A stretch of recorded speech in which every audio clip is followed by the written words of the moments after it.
साथियों नमस्कार।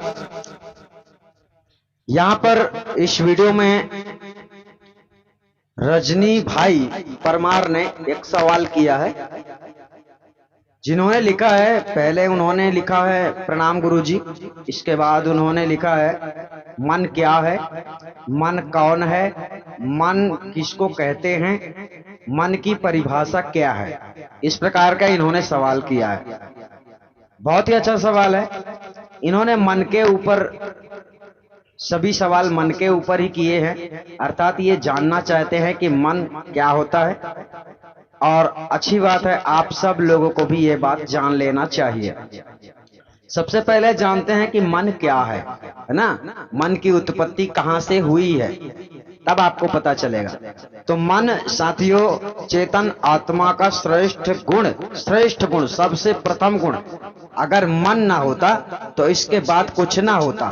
तो सबसे पहले मन की उत्पत्ति हुई है, और वो मन चेतन आत्मा के अंतर्गत ही विद्यमान रहता है, अर्थात मन क्रियाशील है। कहने का तात्पर्य है कि मन के द्वारा ही संकल्प और विकल्प किया जाता है। यानी आप विचार करते हैं, सोचते हैं, है ना।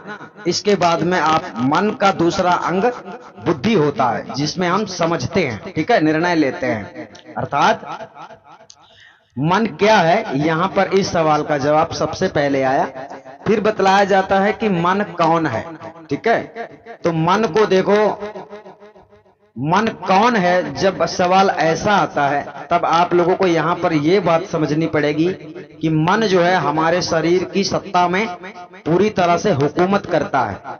यानी हम मन से सोचते हैं तो हाथ उठाते हैं, मन से सोचते हैं तो कहीं जाते हैं, मन करता है तो खाना खाते हैं, मन करता है तो सो जाते हैं। अर्थात मन से जो हमारे मन से उत्पन्न होता है, यानी शरीर के अंतर्गत जो मन विचार करता है, शरीर वही करता है, ठीक है। तो अब आपको यहां पर समझ लेना है कि मन को ईश्वर भी कहा जाता है, अर्थात ब्रह्म भी कहा जाता है, और वो ब्रह्म है भी, ये भी ध्यान रखना है, ठीक है। ब्रह्म निरंजन को भी मन कहा गया है, ठीक है। अब आगे चलते हैं। दूसरा इनका तीसरा सवाल है, मन किसको कहते हैं, वो तो बता दिया गया है। मन की परिभाषा क्या है, कृपया समझाएं, है ना, कृपया हमें समझाएं। तो अब आपको जानना है कि मन की परिभाषा क्या है। तो देखो, मन एक ऐसी चीज है, मतलब हमारे शरीर के अंतर्गत एक ऐसी वस्तु है जिसको परिभाषित नहीं किया जा सकता है। अर्थात परिभाषा की बात अगर करो तो मन की क्रिया से ही ये सारे संसार में जो आप देख रहे हैं, ये मन के द्वारा ही हुआ है। कहने का तात्पर्य है कि मन यह अगर उत्पन्न ना होता, आत्मा के अंदर अगर विचारधाराएं ना उत्पन्न होती, तो ये संसार जगत प्रपंच आज नहीं होता। तो परिभाषा के रूप में आप सारे जगत को देख सकते हैं। ये सारा जगत मन प्रपंच का ही दूसरा रूप है। अर्थात मन को समझने के लिए यही विस्तार जानना काफी है।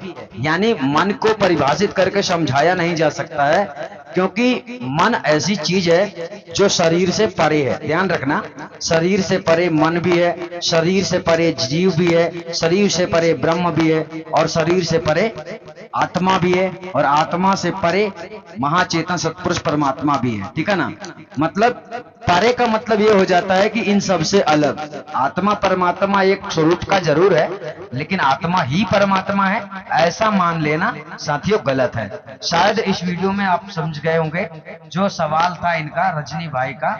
तो अगले अभी आप लोग जो भी सवाल करना चाहते हैं 93 40 47 30 57 नंबर पर आप लोग अपने मन के सवाल भी कर सकते हैं। इसी प्रकार से आपका व्हाट्सएप के जरिए आपका वीडियो बनेगा और जो सारी दुनिया में जाएगा, ठीक है। धन्यवाद।